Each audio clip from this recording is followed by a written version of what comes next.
Okay, so yung video naman na to ay pag-connect natin sa rover.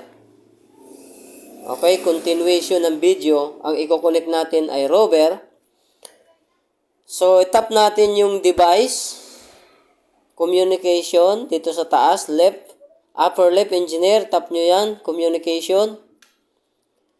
Then, dito sa baba, stop, i-stop mo lang dahil currently connected siya sa base. Stop natin siya. Communication connection has Then, been disconnected. sa left, No data. merong search, tap nyo yung search. At yung serial ng 00029, yun yung rover natin. Yun yung serial ng rover. Okay, so nakita na siya. Pwede mo nang i-stop tong pag-search. Then, itap mo engineer ang serial number ng 29. So, naka-highlight siya dapat. Then, connect. Tap mo yung connect.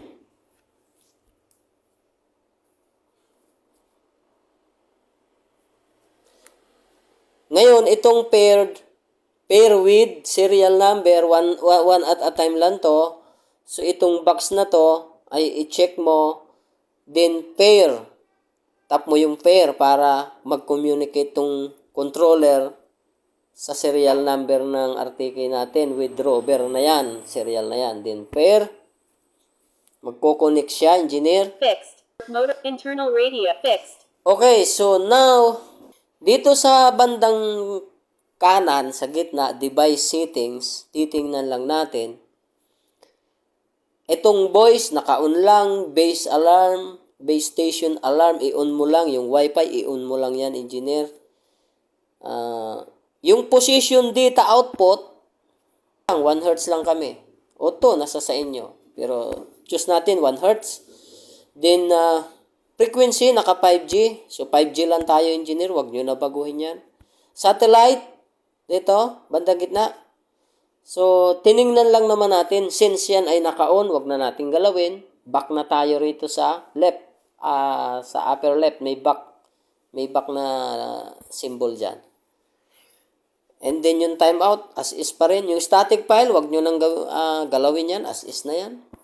So, back lang ako. Wala na akong gagawin. Hindi na ako mag-okay. Since tama naman lahat ng nakaset, wala tayong babaguhin. So, kahit hindi tayo mag-okay, back lang dito sa taas, engineer.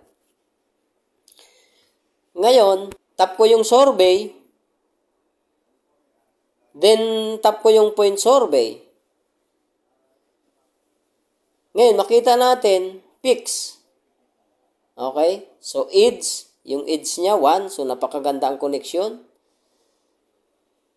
Horizontal, vertical. So, nandyan yung accuracy natin.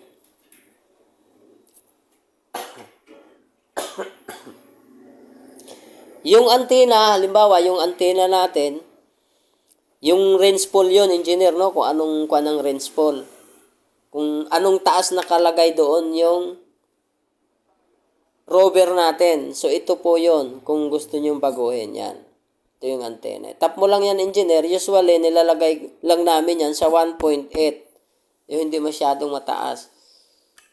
So, nasa sa inyo kung itataas nyo pa, i-update nyo lang din yung measure height ng kung anong taas ng rover. Okay? So, antenna measurement type, naka-pull lang. Kung ano yung taas ng pull, yung pinaka-ila-bottom ng RTK nyo. So, naka-pull lang yun.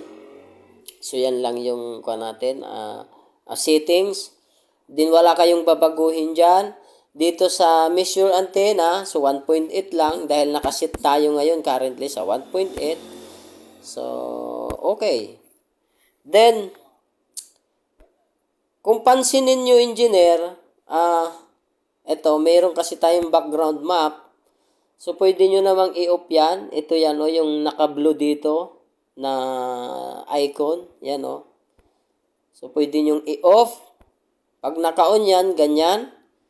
Ito naman yung Google View image, okay? Google Image. Then, pwede nyo namang i-off. Okay?